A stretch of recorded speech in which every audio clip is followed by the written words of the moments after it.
If you die in this virtual reality game, you will die in real life. I'll let you find out the name of this one. 8 VIP gamers are called to be reunited at the top of a luxury building. They are all offered a winning prize of $100,000 US dollars after participating in a new game called The Call-Up. When all members arrive at the meeting place, a robotic voice on the ceiling greets them and asks them to sign it on the tablets with their usernames, and from now on they will be referring to each other as such. They are asked to dress in high-end and with capture suits. Adam, the most excited gamer there, is mocked about his fatness during the undressing, and Carl shows a severe burn scar around his ribs, explaining that his username comes from his girlfriend's cat. Once they all suit up, they enter a large white room with a big scanner in it. They must enter inside the scanner and say their user's name. They are now able to get the high-tech armor. The gear suits are made with advanced technology that allows the player to become fully immersed in the game. Now Adam, he comments that these suits were only available to the millionaire elite, but for some reason they were selected to try them out.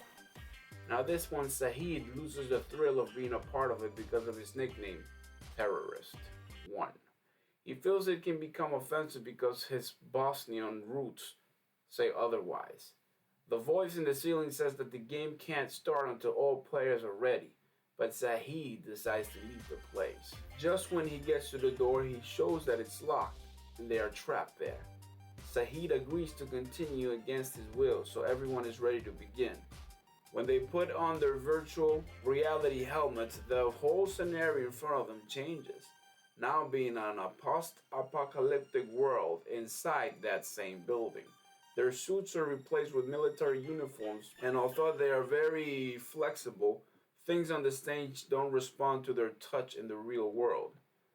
The level starts at number 1, and everyone is led by Andre, who has some experience in such scenarios after being part of the military. The team inspects the floor and finds the enemy for the first time. Andre manages to kill the first terrorist without casualties. The voice tells the player they have completed the level, with all points going to Andre. To enter the next level, they must go down the stairs, finding a mechanism that does not allow them to go down any more floors. Until they finish the current level, they are stuck there. If they try to go down, they will be electrocuted by electrical wiring. The new scenario is similar to the previous one, but with the new guns for the players. So Andre teaches the group how to use them. Level 2 involves hiding and dodging, and preparing a counterattack to defeat the terrorists, who also have new weapons. Now in the game, the bloody hole and the puddle around Carl are restored immediately. Feeling better but still traumatized by the experience, they all take a break and have a meeting to discuss the possibility of everything being part of a reality TV show. Saeed panics and fails to try to take off his suit, which seems to be quite tight and embedded to his body. He theorizes that it is a human test for Andre's out-of-nowhere weapons company. Some people still think it's a shame and a scam. And even if it is truthful, they care too much about the price of the money to stop playing. I mean, it is $100,000. The tension against Andre increases and he chooses to leave after facing heavy accusations, leaving them all to their fate. With his helmet raised up and staying in the plane of the real world, an angry Andre goes to the bathroom, not realizing the game still goes on.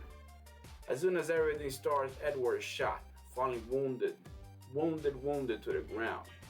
But of course, he does have a serum that he uses to heal himself. Taylor tries to go out through the level obstruction, but her plan is frustrated and does not work because of the electric wiring. All perform random actions, with Adam throwing a grenade that manages to hit the terrorist. But the only successful move of the round was that one. The next scene shows Andre trying to look for help while crawling on the ground, but only feels himself slowly bleeding to death. The voice in the ceiling tells the player they passed level 2, with Adam getting the higher score. That's when they hear Andre's cries for help in the distance, before being struck down by internal pain. Andre manages to hear a timer counting down. Once the timer ends, it discharges a high voltage current from the helmet into his brain, causing Andre to convulse to death. The others find him laying on the ground, unable to save him, and leaving the game with only 7 players. They manage to break the window a little, but just before they can get, the sergeant attacks. This sergeant attacks again. Again and again, the insurgent Sahid.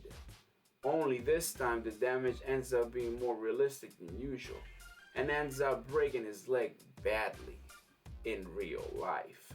Sahid asks the others to hide him for the following levels and continue by themselves. After a few moments, he dies of blood loss. The new level starts and Marco, the most ruthless player, falls after a brief encounter with the enemy. Shelly gives Marco her serum to save him, while Taylor, who remained hidden to avoid conflict and damage. Now, Taylor realizes that an enemy is behind her, so she decides to counterattack. Now, because of this whole chaos, Carl talks with Shelly, realizing her identification, that she has no family, and Shelly confirms this by saying that her parents are deceased. During their descent, the elevator stops abruptly. They try to force their way out. Marco holds the door but leaves Adam behind, with him for screwing up the password level earlier. From now on, the two of them advance several levels at once on the elevator, not without some friction along the way, of course. At the same time, the rest of the team reach a place with more weaponry and continue the level. For the next test, the terrorists throw a smoke grenade, which seems to trigger a painful memory in Carl. They hide, and he tells to Shelly he lost his girlfriend in a fire trying to save her, explaining the stars in his body. Meanwhile, Marco makes Adam a walking decoy, marching first if a terrorist shows up, he says. And just as they thought, one does appear. Marco pushes Adam until falling, but nothing happens, and he has no bullets. The terrorist responds and shoots Adam in the side. After a few moments, Adam dies, leaving the game with only 5 players. Now, after a brief exchange of war, Marco shoots Taylor, taking the serum. Marco meets Carl, and they wonder if they have seen the others. After some investigation, Carl comes across Taylor's corpse and realizes that Marco is a traitor, so he decides to leave the virtual world to fight Marco. Taking him down and disorienting him, Marco manages to defeat Carl before he has a chance. The sergeant appears, rudely punishing Marco for disobeying the rules by killing one of his teammates. The sergeant's beating ends up being so intense that Marco dies from the pressure. The last 3 players meet for the final station in the basement. When they thought they could pass the level defusing the bomb under the building, a terrorist comes out of a nearby moving van, shooting Carl. A terrorist comes out of a nearby van and shoots Carl and makes them fall, while the others look for shelter. But of course, Carl had 1 life serum left, and before he's about to use it, Shelly gets wounded too. So he decides to sacrifice himself in order to save her. This feminist. To save her. She was not a feminist, it was a joke. Edward clinches that at least he gave meaning to the lives of the deceased players, and that no one will ever believe Shelly, even if she decides to go to the police.